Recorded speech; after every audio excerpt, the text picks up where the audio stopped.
Pinagkaiba ng gwapo at pangit. Kapag gwapo ang umakyat ng bundok, nature lover yan. Pero pag pangit, abusayap yan. Kapag gwapo na payat, chick boy ang tawag. Pero kapag pangit na payat, adik yan. Kapag gwapo ang tumabi, kinikilig si ate.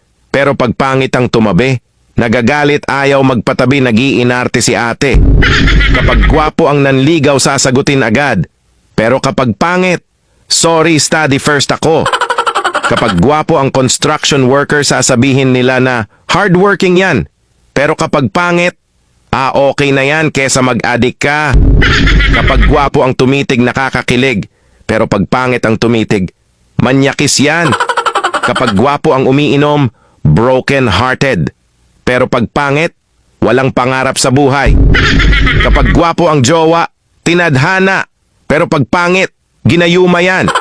Kapag gwapo ang nanglimos, sasabihin, OMG, tulungan natin si kuya. Pero pag pangit ng limos, wag nyo bigyan yan, baka ibili ng rugby.